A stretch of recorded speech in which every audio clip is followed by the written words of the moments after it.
හොඳයි ළමයි මේ මෙතන තියෙන්නේ ක්‍රිකට් බෝල් එකකටනේ ක්‍රිකට් පන්දුවකට පහරක් එල්ල කරපුවාම එයාගේ වැඩිම දුරක් යන්න 6 පහරක් වැඩිම දුරක් යන්න පුළුවන් කෝණය දැන් ප්‍රක්ෂිප්ත පාඩමේදී අපි ඉගෙන ගන්නවා මේ ප්‍රොජෙක්ටයිල් මෝෂන් එකේදී මේ ඩිස්ප්ලේස්මන්ට් එක මේ ඩිස්ටන්ස් එක වැඩිම වෙන්නේ මේ විස්ථාපනය ආර් පරාසය තිරස් පරාසය වැඩිම වෙන්නේ අංශක 45 දී එතකොට මේ ගිය සතිය වගේ නේ සෝෂල් මීඩියා වල ගොඩක් ගියා අපේ ෆාස්ට් බෝලර්නේ legendary fast bowling legend Lasith Malinga මහත්තයා විශේෂ වැඩසටහනක් කරනවා. හොඳයි. ෆාස්ට් බෝලර්ස්ලා අයිඩෙන්ටිෆයි කරන්නනේ ලංකාවේ ෆාස්ට් බෝලර්ස්ලා හොයාගෙන යන්න තරුණ 17ත් 22ත් අතර මං හිතන්නේ තරුණ ෆාස්ට් බෝලර්ස්ලා 130ට එහා දාන්න පුළුවන්. ඒ වගේම කිලෝමීටර් දෙකක දුර විනාඩි 8ක් වගේ ඇතුළත දුවන්න පුළුවන් ෆාස්ට් බෝලර්ස්ලා වෙන ප්‍රෝග්‍රෑම් එකක් යනවා. ඒක හොඳයි. ගොඩක් තැන්වල ඉන්න ලංකාව පුරා විසිරී සිටින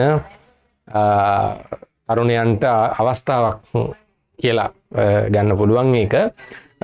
ඊළඟට මේ පහුගිය කාලේ පොඩි අර වර්ල්ඩ් කප් එකට අපිට සෙමි ෆයිනල් එන්න බැරි වීමත් එක්ක සුපර් 8 එකේ මැචස් තුනම පරදවීමත් එක්ක සිම්බාබ්වෙටත් පෙරදුනා. ඊතර පොඩි මේ ප්‍රශ්නයක් ආවා ක්‍රිකට් බෝඩ් එක සම්බන්ධව. ආයිත් අර පරණනේ ජනාධිපතිතුමාගේ වීඩියෝස් එහෙමත් තියෙනවානේ. එතකොට මම දැක්ක ඇමතිතුමත් මේ ක්‍රීඩා ඇමතිතුමත් ප්‍රෙස් එකක් තියලා කියනවා ජනාධිපතිතුමත් මේ ප්‍රශ්නෙට මැදිහත් වෙලා ඉන්නේ ක්‍රිකට් එකේ ගැටලුව විසඳනවා ජයග්‍රහණ ලබා ගන්න තැනටපත් කරනවා කියන එක ICC එකත් එක්ක සාකච්ඡා කරනවා කියන එක. එතකොට ඒ පිළිබඳව මොකද්ද නේද? මොකද හිතන්නේ පුළුවන් වෙයිද ශ්‍රී ලංකා ක්‍රිකට් එක නැවතත් ශ්‍රී ලංකා ක්‍රිකට් බෝඩ් වත් කරන්න?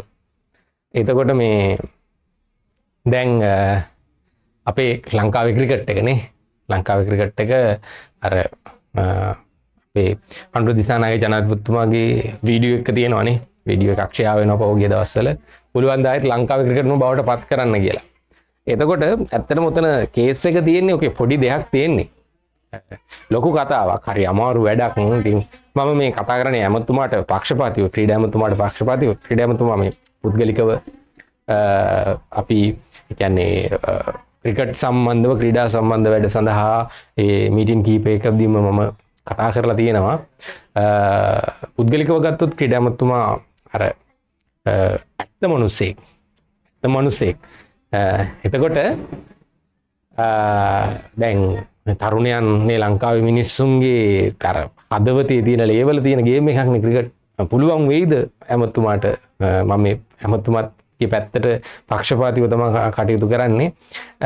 එතකොට මට මේ කරුණු විස්තර කරන්නේ ඇත්තටම ඕකේ ICC එක නැතුව ඔක විසඳන්න ක්‍රමයකුත් තියෙනවා.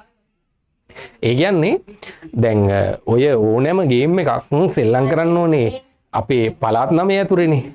අපේ පළාත් 9 ඇතුලේ තමයි ඔය ගේම් එක සෙල්ලම් කරන්න ඕනේ. එතකොට පළාත් 9 තියෙනවා ක්‍රීඩා දෙපාර්තමේන්තු 9ක් තියෙනවා. පළාත් 9ට අදාළව. එතකොට ඔය මං ක්‍රීඩා දෙපාර්තමේන්තු වල අධ්‍යක්ෂක තුමන්ලා විදියට ඉන්න පිරිසත් එක්කත් කතා කරලා තියෙනවා. අර මෙහෙම කේස් එකක් තියෙනවා.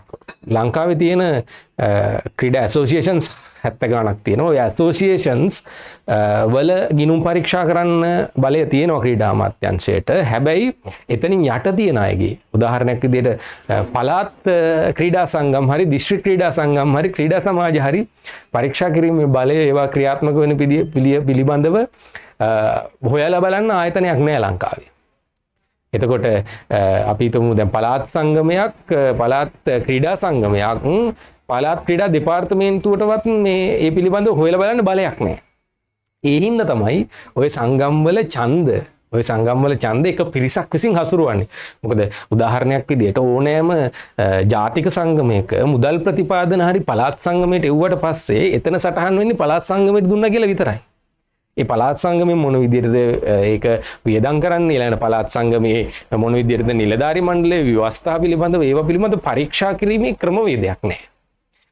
එතකොට ඒගොල්ලොන්ගෙන් තමයි අර මහා සංගමේ නිර්මාණය වෙලා තියෙන්නේ. ජාතික සංගමේ නිර්මාණය වෙලා තියෙන්නේ. එතකොට ව්‍යවස්ථාවෙන් ක්‍රීඩා පනත වෙනස් කිරීමේ උත්සාහයකුත් තිබ්බා. මම දන්නේ නැහැ මොකද්ද ඒ සඳහා උනේ කියලා. එතකොට ඒකත් එක්ක ඉතින් අපිට පුළුවන් නම් නේ ක්‍රීඩා ඇමතුමත් ඒකට මැදිහත් වෙලා හිටියා. ඔය කියන විදියට මේවා කරන්න පුළුවන් සිටුේෂන් එකක් හදන්න පුළුවන් නම් ඔය ප්‍රශ්නේ ICC එකට යන්නේ නැතුවත් විසඳන්න පුළුවන් ක්‍රමවේද තියෙනවා. හරි අපි ගාන බලමු ආයෙත්. මෙතන අංශක 45න් යනකොට තමයි උපරිම පරාසයක් සහිතව